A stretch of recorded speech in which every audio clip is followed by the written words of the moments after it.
आज से 1450 साल पहले जो मक्का था, वहाँ के जो लोग थे वो मुझ जैसे और आप जैसे ही थे, ऑलमोस्ट हम जैसे थे, अलग अलग देवी देवताओं की पूजा करने वाले। इस हॉल में जितने लोग बैठे हैं, बहुत सारे होंगे जो शिव भक्त होंगे, कुछ होंगे जो कृष्ण भक्त होंगे, कुछ देवी माँ की पूजा करने वाले होंगे, कुछ किसी इष्ट की पूजा करने वाले होंगे। डेफिनेटली होगा ऐसा। अब सपोज कीजिए मैं भी आपके इसी भोपाल शहर का रहने वाला हूँ, मैं आज आया और मैंने बोला कि आज से विष्णु के सारे पैगाम मेरे थ्रू आएंगे, मेरे पास उसकी सोल फ्रेंचाइजी आ गई है। ठीक है जी, आप लोग कैसे रिएक्ट करेंगे मुझे बताइए, बताइए। सरासर मना कर देंगे। मना कर देंगे, हाँ जी। कितने लोग हैं जो मेरी इस बात को एक्सेप्ट कर लेंगे? हाथ उठा देना एक बार। मान लेंगे कि मेरे पास विष्णु के मैसेज आ रहे हैं? कोई नहीं मानेगा। अब आपके मन में क्या चलेगा कि या तो ये हमें उल्लू बना रहा है ना, और या ये आप उल्लू है, यही होगा। एग्जैक्टली ऐसा ही वहां पर भी हुआ। मक्का में भी जब मोहम्मद ने बोला कि अल्लाह का पैगाम मेरे पास आया है, तो लोगों ने बोला ये क्या हो गया। आपने मजनू शब्द सुना है? अरबी भाषा का शब्द है जिसका मतलब ही पागल होता है। उन्होंने बोला ये मजनू हो गया, और ये सब कुरान में है, ये नाजिया लेके आई है, इसमें आप देख सकते हैं कि लोग बोल रहे हैं कि तू मजनू हो गया है। वो 12-13 साल लगा रहा, कोई नहीं फंसता। अब मान लो कि यहीं पर या बाहर निकलता हूं, 8-10 गरीब लोग हैं बेचारे, और किसी बंधुआ मजदूर है, गुलाम है, उन्हें मैं अपने दोस्त से पैसे लेता हूं और उनके मालिक से छुड़वा लेता हूं। अब वो तो मुझे मान लेंगे कि हाँ भाई आप बोल रहे हो विष्णु के पैगंबर हो तो आप विष्णु के पैगंबर हो, ऐसा हो जाएगा, ये तो पॉसिबल है। ऐसा ही हुआ, ये 12-13 साल तक मोहम्मद के जो चेले बने वो ऐसे ही बने, खरीद के लाए हुए, या उसके परिवार के लोग, अब बीवी है उसकी, मान ही जाएगी, है ना, तो ऐसे बन गए।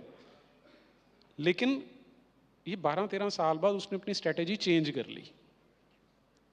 चेंज क्या कर लिया कि अब ये जो नहीं मान रहे, ये सब काफिर हैं, इन्हें तुम मार सकते हो, लूट के ले आओ, माल हम आपस में बांटेंगे, लड़की उठा लाए हो वो भी हम बांट लेंगे, नहीं तुम बेच के उससे पैसे कमा लेंगे।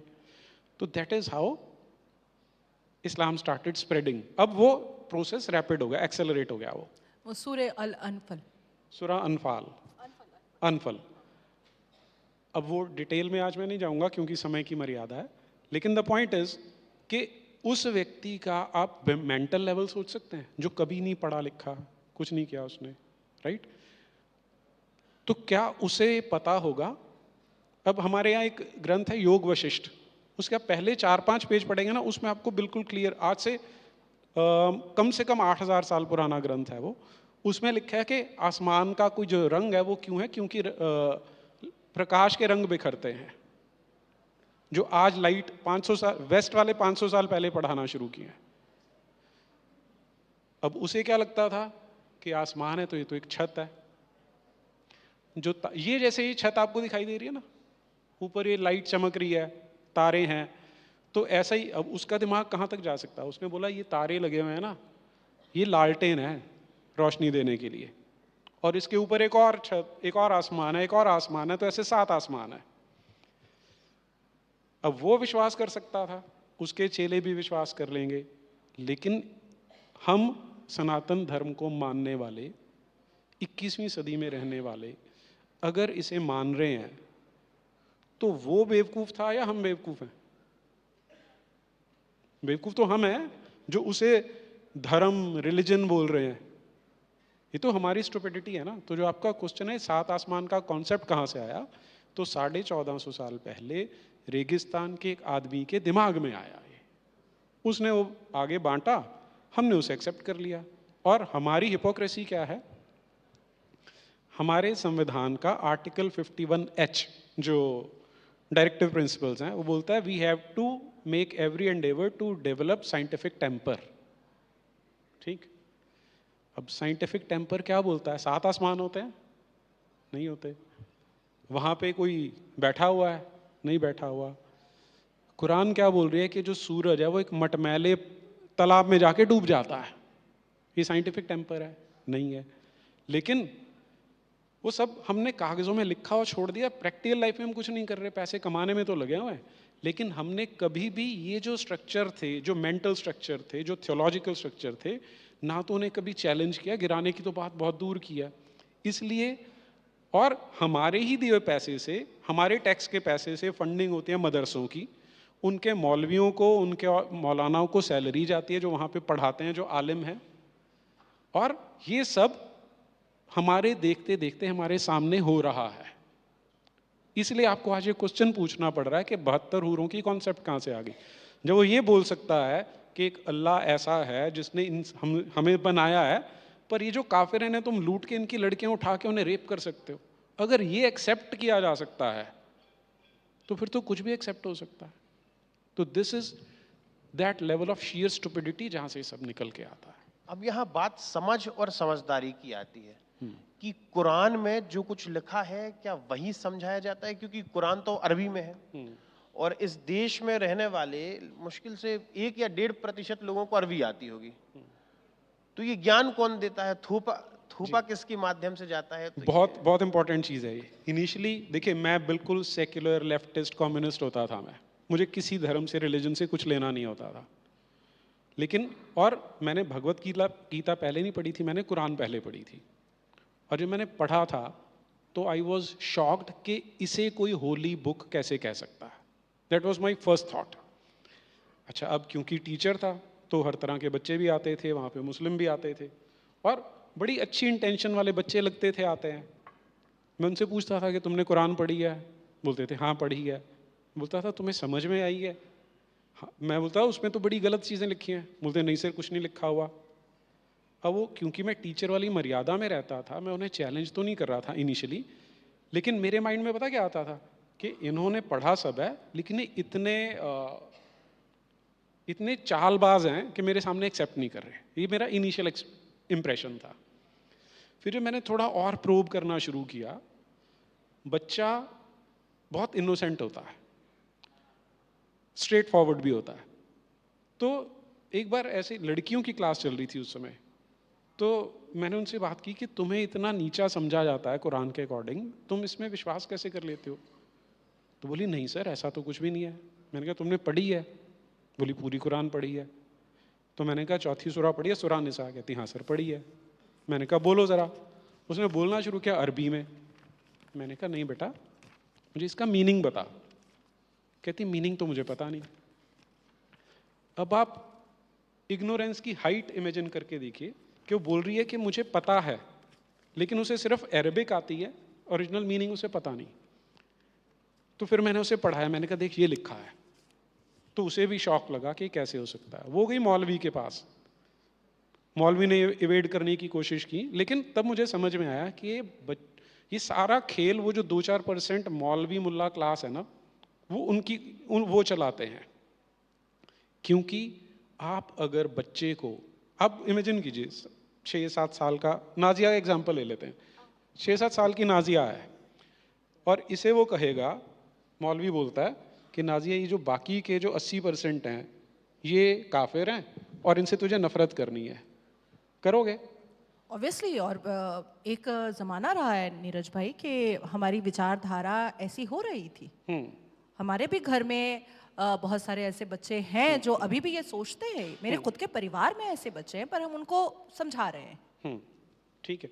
अब बच्चों में आपको वैरायटी मिलेगी। अब एक लड़का मिला इमरान मुझे, वो एक उसमें डेस्टिट्यूट चिल्ड्रन होम में रहता था। वो मेरे पास आया, कहता सर मैंने ना कड़ा पहना हुआ था, तो मैं जुम्मे की नमाज पे गया तो मौलवी ने मुझे बुलाया और पूछा कड़ा क्यों पहना है? बोला मेरा मन करता था। कहता उसने कड़ा लिया, साइड पे झाड़ियाँ थी उसमें फेंक दिया। कहता मुझे बहुत दुख हुआ। तो कहता ये क्यों किया उसने? मैंने बताया कि ये काफिरों की निशानी है और तुझे उससे अलग करना चाहता है। तो अगर इन बच्चों को वो ऑनेस्टली सच बताना शुरू कर देगा ना कि इसमें ये लिखा हुआ है, तो आधे से ज़्यादा बच्चे भी छोड़ देंगे कि हम इसको मानेंगे नहीं। कुछ फंसेंगे लेकिन मैक्सिमम नहीं मानेंगे। तो जो आपका क्वेश्चन था कि अरबी तो नहीं जानते, वो जानबूझ के डेलिबरेटली इग्नोरेंस में रखा जाता है ताकि उन्हें धीरे धीरे कल्टीवेट किया जाए। तब तक वो नबी की झूठी कहानियाँ सुनाएंगे कि वो बड़ा महान था, बड़ा टॉलरेंट था। मोहम्मद के बारे में बिल्कुल झूठी इमेज क्रिएट की जाती है जो सच से कोसों दूर होती है। अगर आप बच्चों को इस्लाम का, कुरान का सच बताना शुरू कर दें तो यकीन मान, और अब नाजी फिर से एग्जाम्पल है, जैसे ही सच पता चल जाएगा और अपना दिमाग यूज करना शुरू कर देंगे, वो बाहर आ जाएंगे उससे, क्योंकि उसमें इतना कुछ है जो ना लॉजिक के लेवल पे अच्छा है ना साइंस के लेवल पे अच्छा है। तो वो एक सिल्वर लाइनिंग है, मैं ऐसे बोलता हूँ कि अगर हम इनको अप्रोच करके मदरसे के जेल खाने से निकाल के मेन स्ट्रीम एजुकेशन में ले आए तो एक अचीवमेंट होगी हमारी। अगला जो सवाल है, जो मेरी जिज्ञासा है, वो शायद इस हॉल में बैठे जितने भी श्रोता हैं उन सभी की जिज्ञासा है। अगर कोई मर्द दीन का काम करता है, जिहाद करता है, कत्लेआम करता है, तो उसे 72 हूर मिल जाएंगे। अगर कोई महिला है, अब वो बेचारी क्या करे, कर भी रही है, जिहाद भी कर रही है, उसके बाद दीन के काम भी कर रही है, उसे भी जन्नत जाना है, तो जन्नत में फायदा क्या मिलेगा? क्योंकि मर्दों के लिए तो 72 हूर बैठी हैं, आप महिलाओं का क्या? नीरज भाई ने बड़ा सुंदर सवाल है। अब मुझे बड़ा रोना आ रहा है अब रो दूं मैं, मुझे कुछ नहीं मिलेगा। नीरज भाई ने बहुत सभ्यता के दायरे में 72 वर्जिन हूरों का जो पूरा तबसरा किया और जिक्र किया, वाकई में बहुत ही तफसील से उन्होंने बताया है और मुझे बिल्कुल यकीन हुआ है कि उन्होंने एक एक आयतें और एक एक वर्सेस बखूबी पढ़ा है और समझा है। पर एक चीज मुझे भी थोड़ा सा मतलब पार्ट ऑफ जोक लगता है या हंसी आती है अपने ही मजहब पर। ये 72 वर्जिन हूरें नीरज भाई होती हैं 135 फुट की। अच्छा, मैंने 3 फुट बढ़ा दिया क्या? 132 फुट। अच्छा, सॉरी, मैंने 3 फुट बढ़ा दिया। I am really very sorry, क्षमा करें मुझे। 132 फुट की 72 वर्जिन हूरें होती हैं और उनके शरीर की नसें दिखाई देती हैं। जैसे हम लोग अल्ट्रासाउंड पेट का करते हैं ना, तो जब मशीन में कैसा दिखता है, पूरी अतड़ियां दिखाई दे रही हैं, सब कुछ दिखाई दे रहा है, तो मुझे लगता है ये हूरें कब और ड्राइकुला ज्यादा लगती होगी है ना। अब दूसरा मेरा सवाल हमेशा मेरे दिमाग में चलता रहता है, I am so much inquisitive to know about that, कि ये जो 5 फुट 9 इंच 6 इंच के जो मर्द हैं हमारे मुसलमान पुरुष, ये 132 फुट की हूरों के साथ ये मतलब ऐश इशरत अयाशी करेंगे कैसे? सीढ़ियों से करेंगे, पिलर से लेकर जाएंगे, खंबे पर चढ़ेंगे, या अब देखिए मुसलमान बेटियों का तो मस्जिद भी जाना मना है, मज़ार में जाती हैं मुसलमान बेटियां, लेकिन मस्जिद जाना मना है, कब्रिस्तान जाना मना है मुसलमान बेटियों का। नहीं तो मैं ज़रूर देखना चाहती थी कि कहीं वो जो अभी बहुत मॉडर्न सीढ़ियाँ नहीं आ गई हैं, छोटा हो जाती है और उसके बाद फिर बड़ी हो जाती है, तो मुझे लगता है वो स्लाइडर वाली सीढ़ियाँ खबर में लेकर जाते होंगे। अदरवाइज मुमकिन तो नहीं है। बहुत खूबसूरत। जी मैं थोड़ा ऐड कर देता हूँ कि वो जो जन्नती को घर अलॉट होगा ना वहाँ जन्नत में, 70 मील चौड़ा सफेद रंग का मोती से एक मोती का बना हुआ घर होगा। कितना? 70 मील, ठीक है। उसमें 72 हूरें रह रही हैं। वो एक से दूसरी के बाद जब जाएगा, वो कमरे कितनी दूर होंगे कि उसे सबसे मिलना है ना। अच्छा, और क्या है वहां पर? जो अंगूर खाने को मिलेंगे उन्हें। अंगूर का साइज पता कितना है? ऊंट के साइज का अंगूर। ये सब डॉक्यूमेंटेड है। आप नहीं, हाँ, this is not a joke. आपको पता होना चाहिए कि बहुत सारे इस्लामिक स्कॉलर हैं जिन्होंने आपको चांदनी चौक, मीना बाजार, यहाँ पर हमारे पश्चिम बंगाल के कोलू टोला में मुस्लिम गलियों में जो जहाँ पर अल कुरान की किताबें वगैरह मिलती हैं, वहाँ पर एक किताब जो होती है काफ़ी इस्लामिक स्कॉलर की, बाग़ जन्नत का खुलासा, और वो तकरीबन 1000 पन्नों की होती है और जिसमें सिर्फ और सिर्फ जन्नत की खूबसूरती और जन्नत के हूरों की खूबसूरती बताई गई है। अच्छा, वहाँ बच्चा भी पैदा होता है और बिना लेबर पेन के होता है? नहीं होता। नहीं भाई, मैंने तो हदीस में पढ़ा है। अच्छा, ये भी I have that book। तो फिर उनके लिए जन्नत कहाँ बनेगी?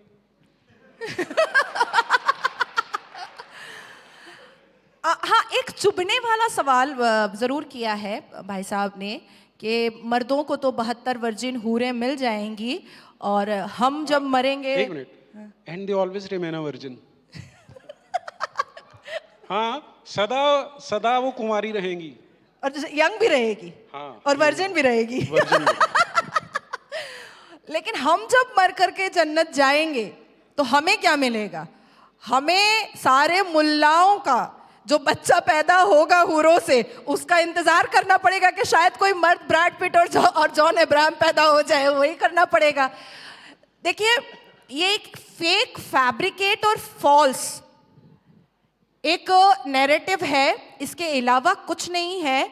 और ये जिहादी आतंकी, point to be very noted, ये बहुत इंपॉर्टेंट पॉइंट है कि और जिहादी आतंकियों से काम करवाने के लिए, उनसे आतंक करवाने के लिए उनको बहला फुसला करके ये अश्लीलता का लस्ट दिया जाता है कि अगर तुम मर भी जाते हो अपने शरीर पे बम बांध करके और 1000 काफिरों को मार करके, तो तुम्हारे लिए कोठा चकला तो जन्नत में भी खुला है, वहां भी इन्हीं लोगों ने ले लेना, दुपट्टा मेरा हो ही जाएगा, तो तुमको प्रॉब्लम क्या है? देखिए, आपने तो सिर्फ जन्नत के बारे में कहा कि जन्नत में हमारे लिए कुछ नहीं है। भाई, हमारे लिए अल्लाह का घर मस्जिद नहीं है?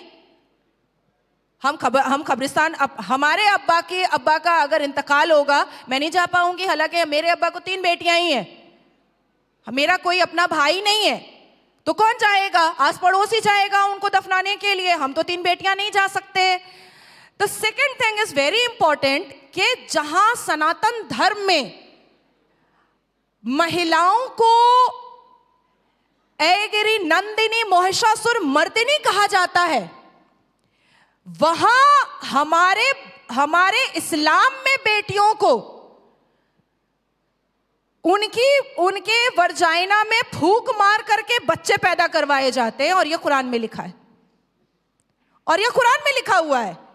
जहां आपके यहां पुरुष जो है वो महिलाओं के चरणों पर आशीर्वाद लेते हैं झुक करके, वहां हमारे यहां बेटियों को खेत कहा जाता है।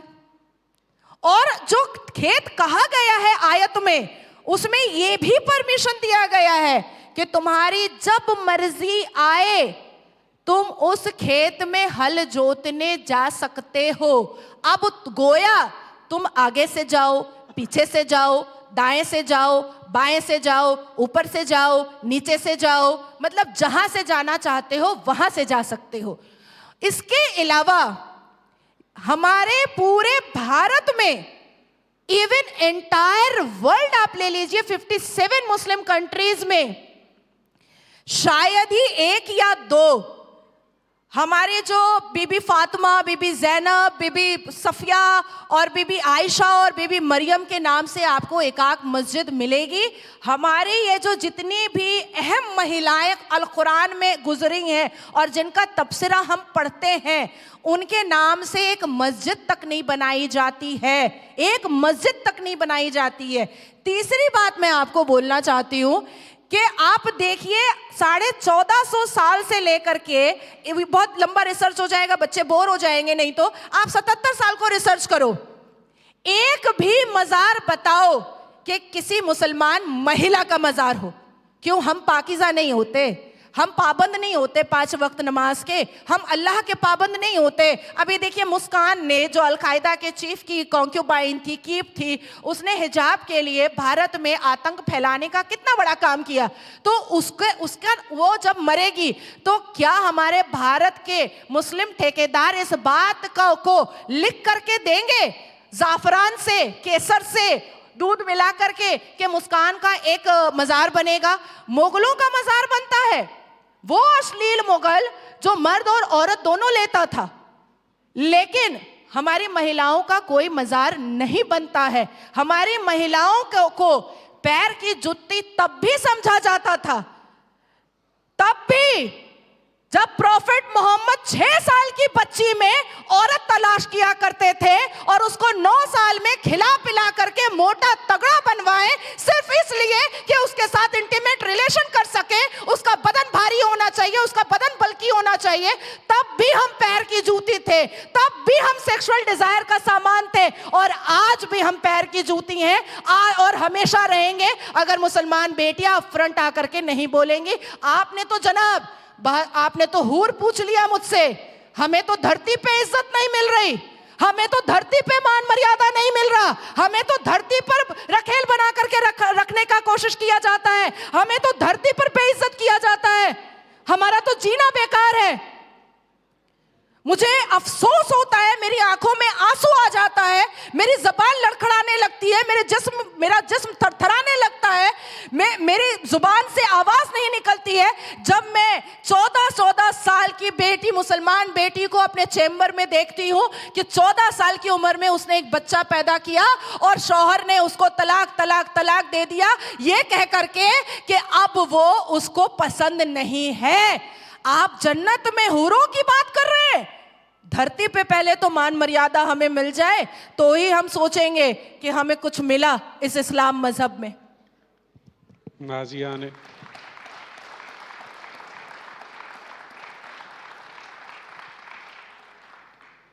नाजिया ने कुरान ठीक से पढ़ा नहीं है, उसमें साफ लिखा है कि इसकी अकल मर्दों से आधी होती है।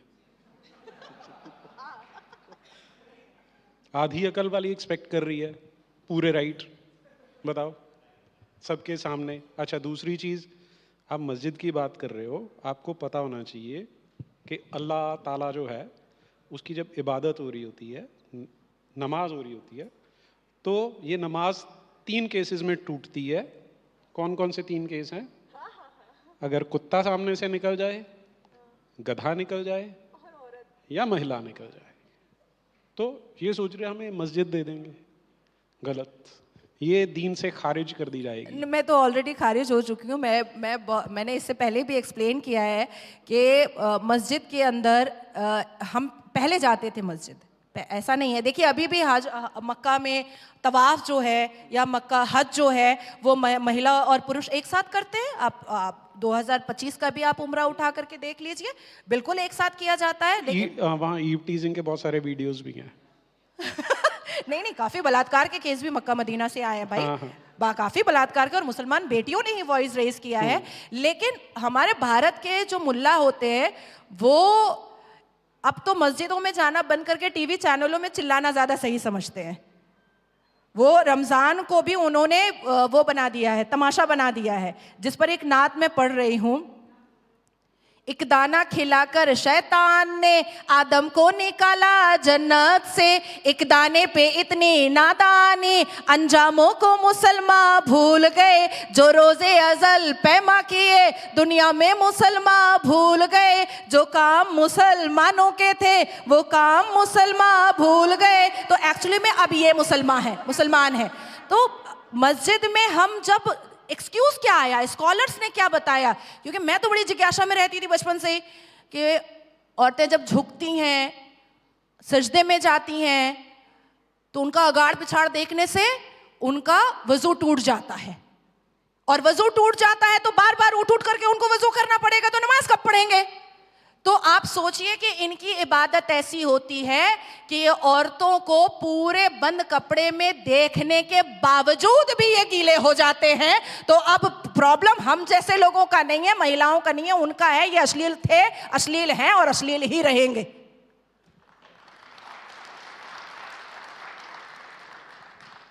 यहां पर एक और बात आती है कि जैसे हमारा सनातन है तो उसमें हिंदू होते हैं, फिर उसके बाद एक कैटेगरी आती है नॉन हिंदू वाली, फिर उसके बाद आती है category so called liberal Hindu, जो सेकुलर हिंदू होते हैं। तो इस तरीके से हमारे यहाँ इसमें किसी को कोई समस्या नहीं है, आप ईश्वर की पूजा कर रहे हैं, नहीं कर रहे हैं, कोई सजा नहीं है इसकी। लेकिन इस्लाम में या तो आप मुस्लिम रहेंगे या फिर मुनाफिक रहेंगे। अच्छा, मुझे बार बार मुनाफिक बोला जा रहा है। तो इसमें मुनाफिक अगर हैं तो उसकी क्या क्या सजाएं हैं? क्योंकि काफिर की तो सजाएं हैं ही, वो आपने बता दी है, लेकिन मुनाफिक की क्या सजाएं हैं? नहीं, इसमें भी मैं थोड़ा सा समय लूंगी, आई एम सो सॉरी। देखिए सनातन धर्म में एक्सेप्टेंस बहुत है। एक्सेप्टेंस मतलब बहुत इन्हांस है और बहुत इनलार्ज है।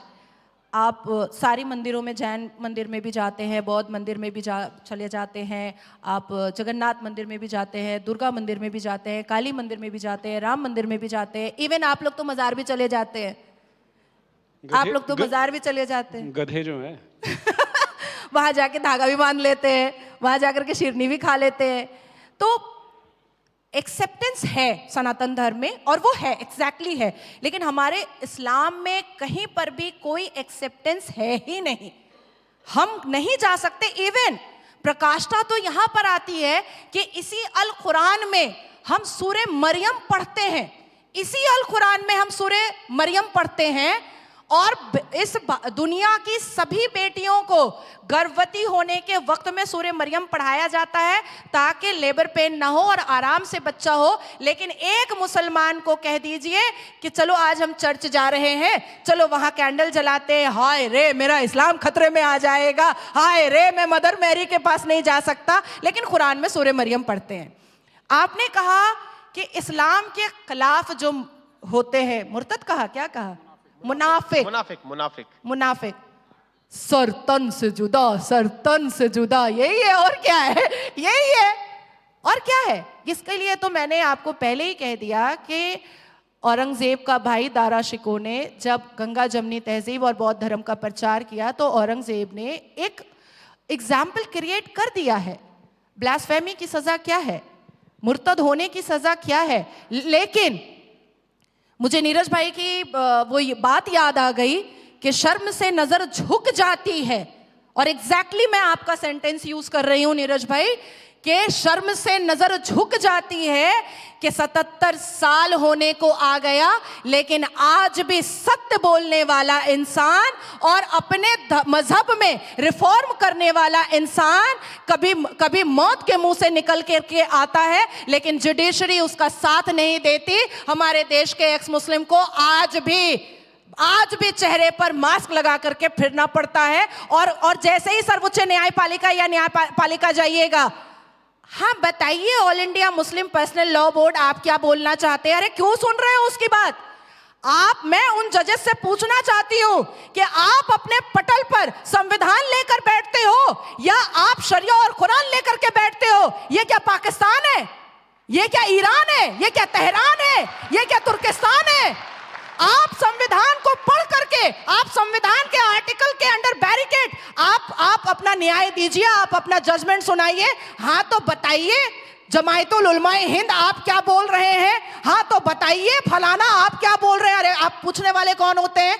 मैं संविधान से अपने पिटीशन को आपके सामने रख रही हूं। सामने वाला अगर संविधान के दायरे में आपसे बात करता है तो ठीक है, लेकिन इस्लाम के दायरे में अगर आपसे बात करता है तो यहां के न्यायपालिका को अब समझना पड़ेगा कि इस्लाम का एक भी शब्द न्यायपालिका के अंदर नहीं चलना चाहिए, और ना अब हम चलने देंगे।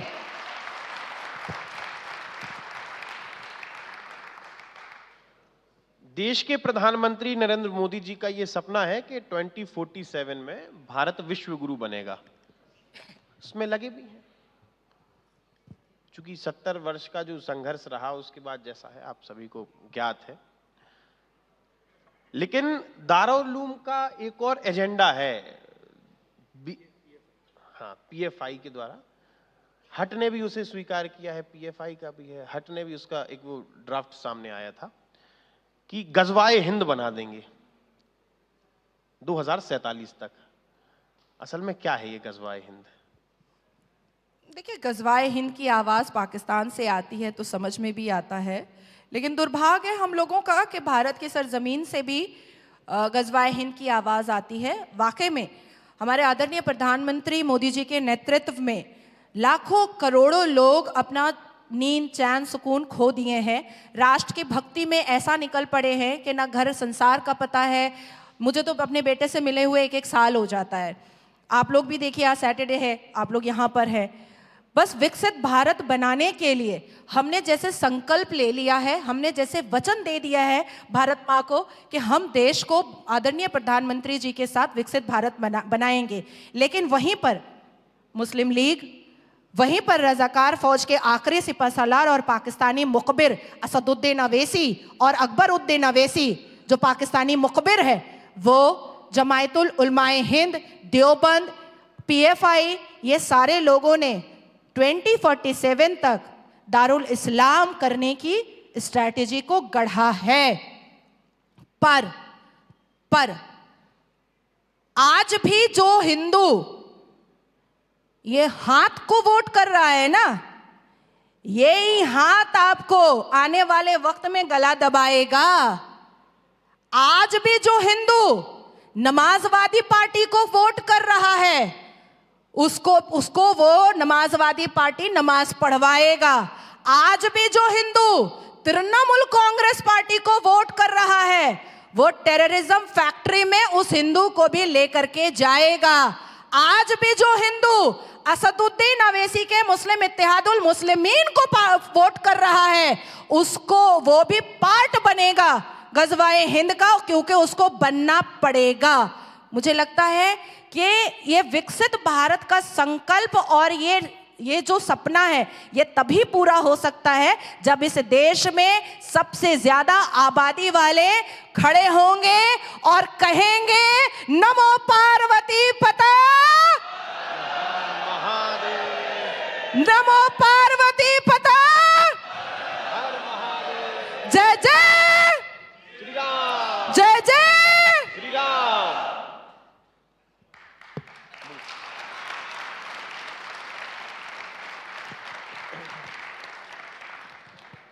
नीरज जी, दारुल उलूम मतलब ज्ञान का घर, जिसका एक शब्द जो इंटरनेट पे देखा मैंने, ज्ञान का घर लिखा हुआ है। वहां से एक आवाज उठती है गजवाए हिंद की, उसी के माध्यम से काफिर थ्योरी को भी वो है जो आगे बढ़ाने का काम करते हैं। तो गजवाए हिंद और काफिर थ्योरी, ये दोनों कैसे समांतर हैं, एक हैं, असल में है क्या ये? क्योंकि बार बार ये सुनने को मिलता है, जब भी दारुल उलूम का जिक्र होता है, शब्द आता है, तो चीख चीख कर ये बोला जाता है। ठीक है, पहले तो शब्दों से ही चलिए ना। गजवाए हिंद, गजवा किसे कहते हैं? मैंने अभी बताया कि मोहम्मद शुरू में ट्राई कर रहा था कि लोगों को अपनी तरफ मिला ले, लेकिन जब वो फेल हो गया तो फिर उसने स्ट्रेटजी चेंज की कि अब हम लूटना शुरू करेंगे। तो जब लूटने निकलते थे नॉन मुस्लिम्स को, उस रेड को बोलते हैं गजवा। जो उस पर जाता है और काफिर को मार देता है वो हो जाता है गाजी।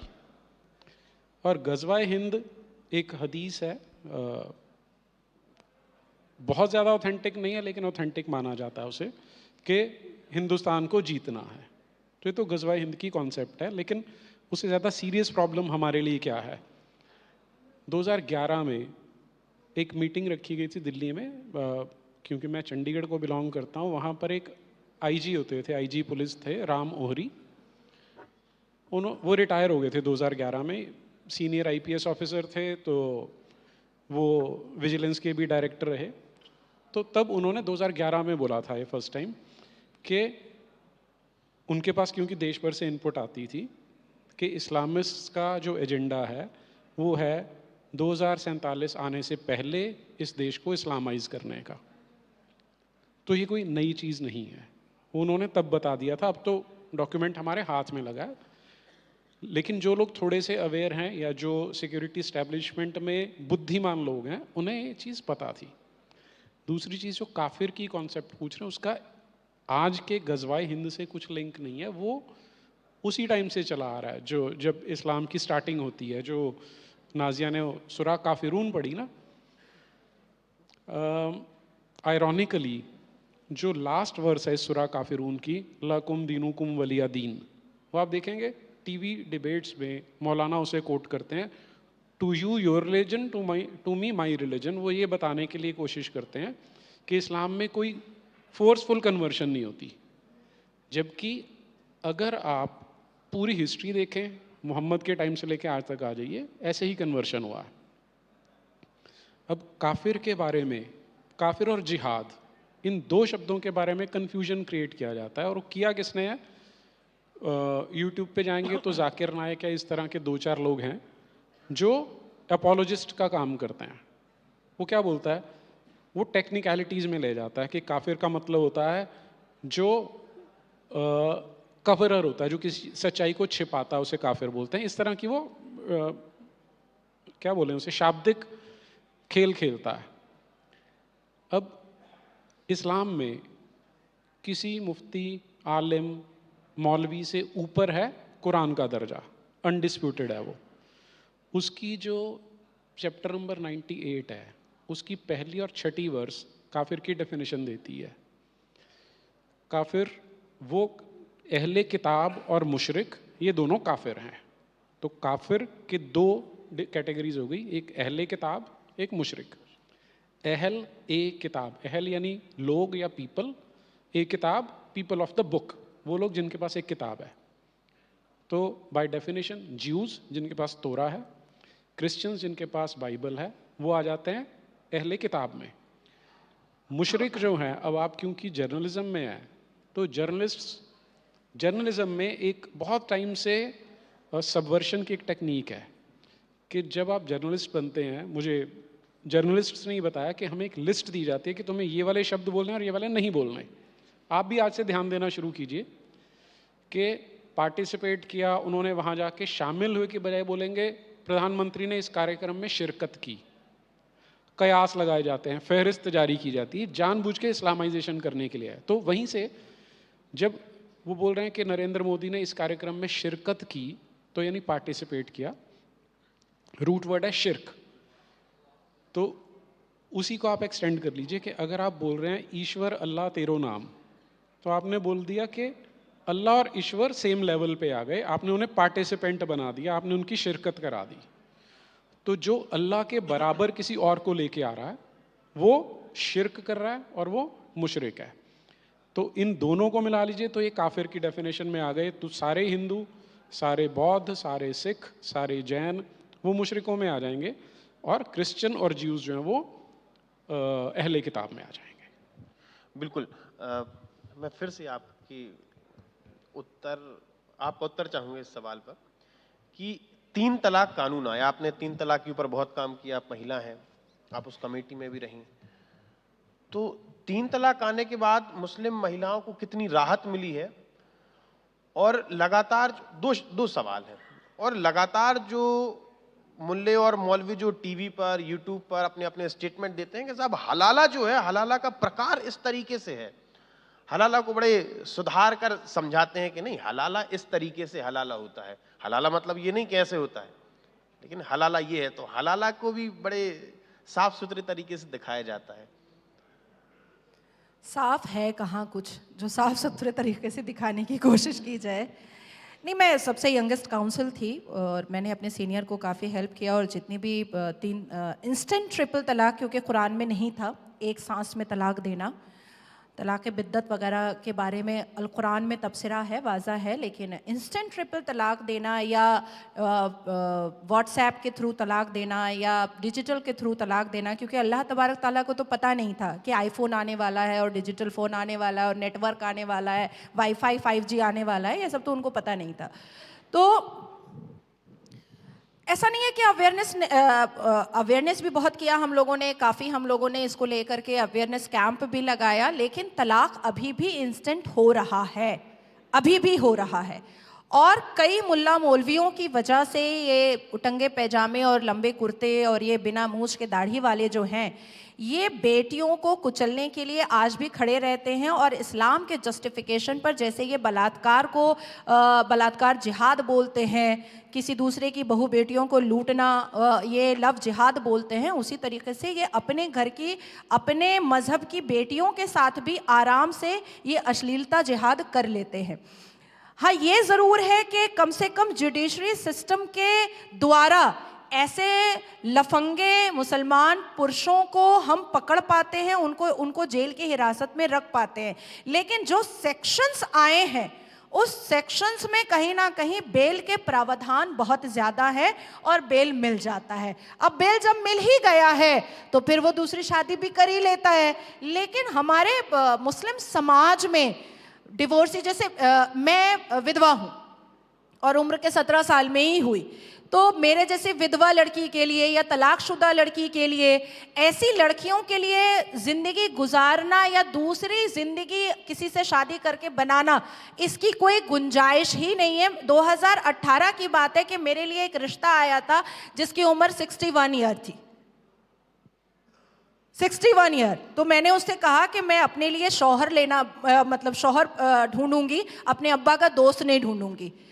तो ट्रिपल तलाक वाकई में 1984 से लेकर के 2017 की एक बहुत बड़ी जंग थी।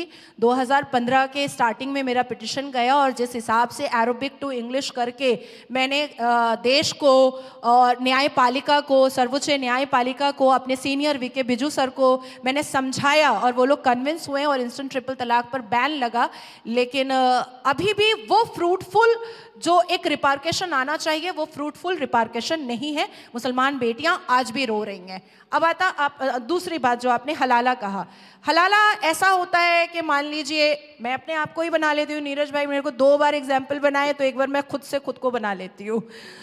अब जैसे मेरा निकाह हुआ, एक्चुअली मैं निकाह इज अ कॉन्ट्रैक्ट, जवाज इज शादी, निकाह कोई शादी नहीं होती है, इसलिए अरब वगैरह में जवाज होता है और यहाँ निकाह होता है, पाकिस्तान में निकाह होता है। तो अब मेरा निकाह हुआ और उसके बाद मुझसे रोटियां गोल नहीं बनी, मुझे तलाक दे दिया। अब क्योंकि इंस्टेंट ट्रिपल तलाक नहीं है तो तलाक बिद्दत दे दिया। तो अब उसके बाद फिर 2-4 दिन के बाद मेरे खाविंद को, मेरे मिजाज खुदा को, मेरे शौहर को ऐसा लगा कि नहीं नाजिया ही ठीक थी, रोटी नहीं बनाती थी पर अच्छी सुंदर थी, कम से कम इसी को फिर से हम बुला लेते हैं अपने पास।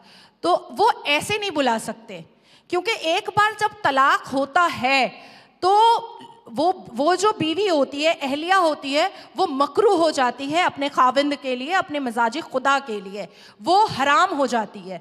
तो उसको हलाल करने के लिए हलाला किया जाता है। अब हलाल कैसे होती है वो, और हलाला कैसे होता है? अब पूरा परिवार बोलता है बेचारा तुम्हारा हस्बैंड तो चाह ही रहा है, शौहर चाह ही रहा है कि तुम इसको एक्सेप्ट कर लो दोबारा। पूरा परिवार चढ़ गया सीने पे कि कर लो। लेकिन ओरिजिनली बिस्तर पे कौन चढ़ता है? ससुर साहब, चाचा ससुर, मामा ससुर, या फिर जेठ, या फिर देवर, या फिर मौलाना साहब, या फिर मुफ्ती साहब, या फिर आलिम दीन साहब, या फिर हाफिज कुरान साहब, या फिर कारी साहब। बल्कि हैदराबाद की ओल्ड सिटी में आप जाइएगा और पाकिस्तान की कई गलियों में है, अपनी बीवी हलाला के लिए शाम को देकर जाएं और सुबह बाहिफाजत लेकर जाएं। ये बोर्ड पर लिखा रहता है भाई, बोर्ड पर लिखा रहता है।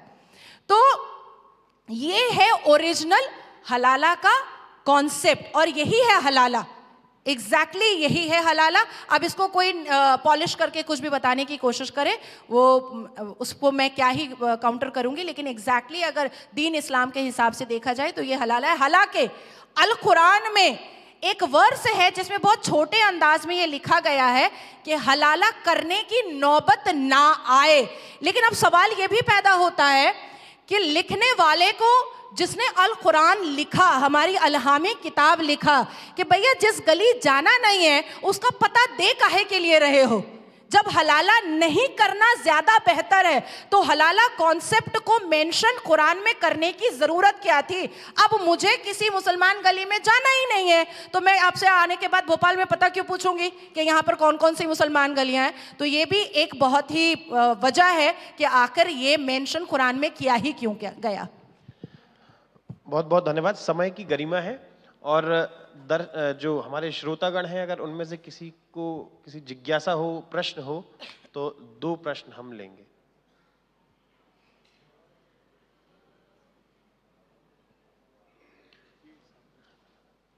जी, माइक दीजिए।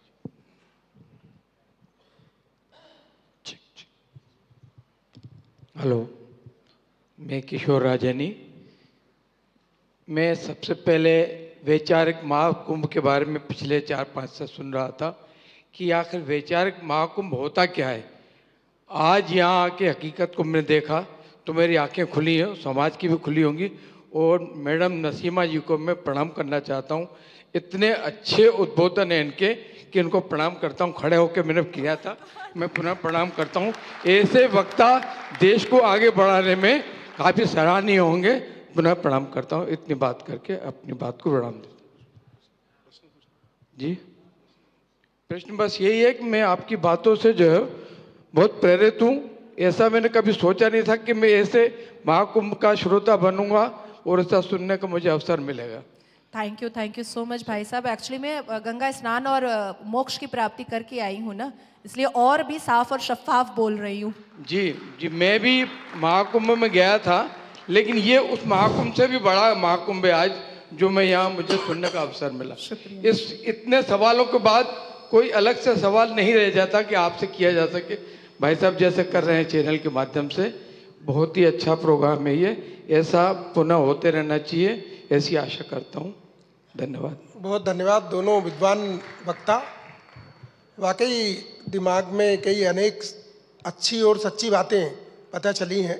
एक छोटा सा क्वेश्चन, मुझे माफ़ कीजिएगा अगर मैं अपनी मर्यादाओं को उल्लंघन कर रहा हूं। तो आपने जैसे हलाला कहा, हलाला यानी किसी दूसरे आदमी से फिजिकल रिलेशन। हाँ जी, हाँ जी। और उसमें अगर लेडी प्रेग्नेंट हो जाती है तो क्या होगा? तो फिर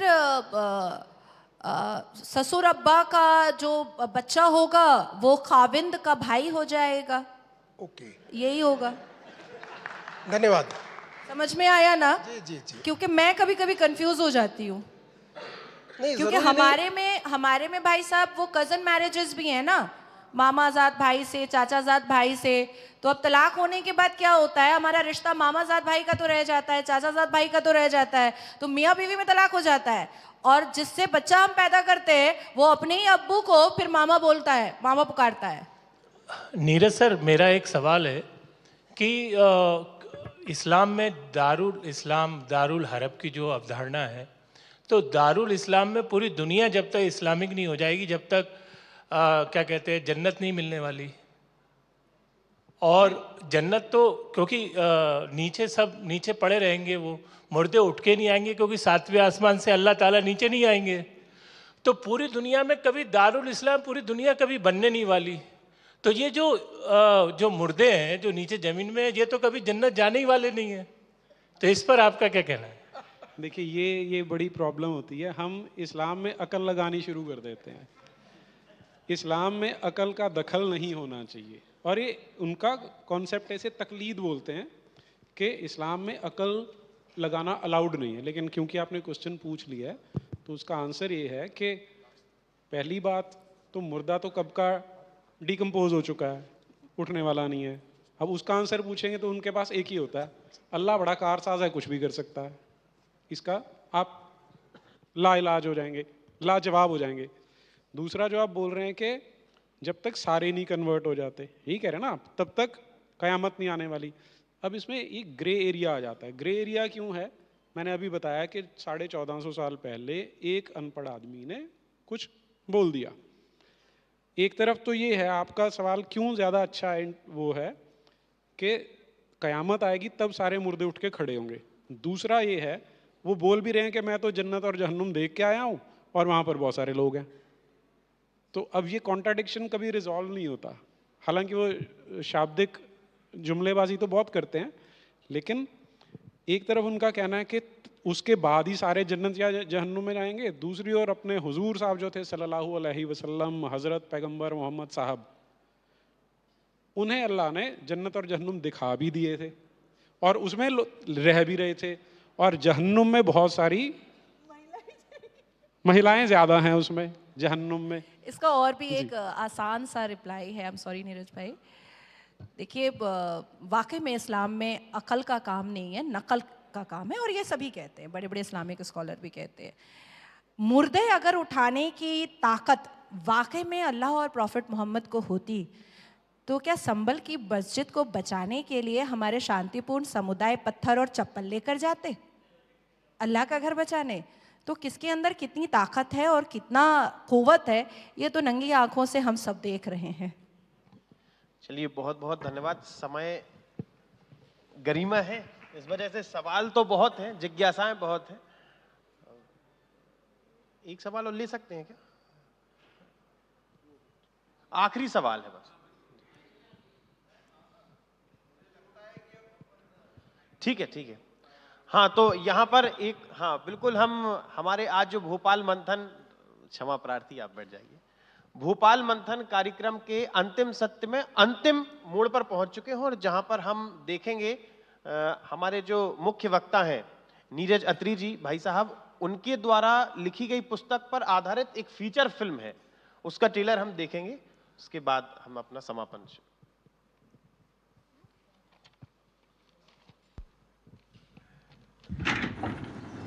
रिया, रिया, Yes, Dad. क्या कर रही हो? Preparing for my history test. कौन सा चैप्टर पढ़ रही हो? Sultans and Mughals. Sultans and Mughals. लेकिन इसमें विजयनगर है, चोला है, गुप्त डायनेस्टी है, महाराजा रंजीत सिंह है, ये भी तो चैप्टर है। ये कब पढ़ोगी? Papa, these are just for 1 or 2 marks. And Mughals have many questions, and that is for 20 marks. और आहोम या सेनापति लचित, ये तो है ही नहीं इसमें। Who are who? They defeated Mughals for 17 times. Give me a pencil. What are you doing, Papa? Correcting history.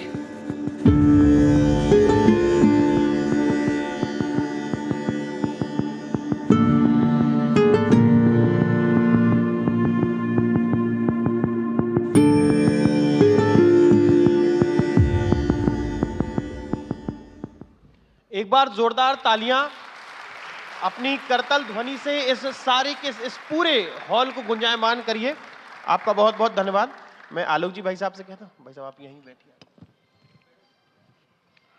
बहुत बहुत धन्यवाद आशुतोष जी, और हमारी जनता का भी उतना ही आधार, इतनी पेशेंसफुली ढंग से इतने लंबे सत्र को सुनते आ रहे हैं। और आखिरी में मैं आभार के लिए बुलाना चाहूँगा मोनू गोहल जी को।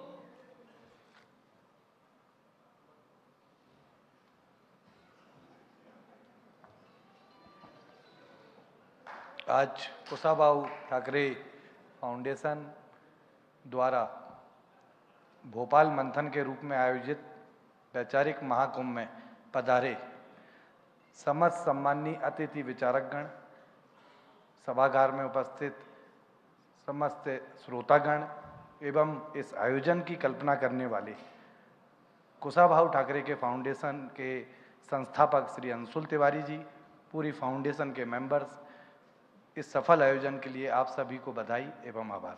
धन्यवाद।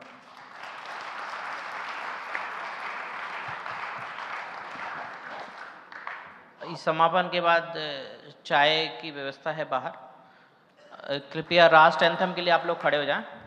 राष्ट्रगान।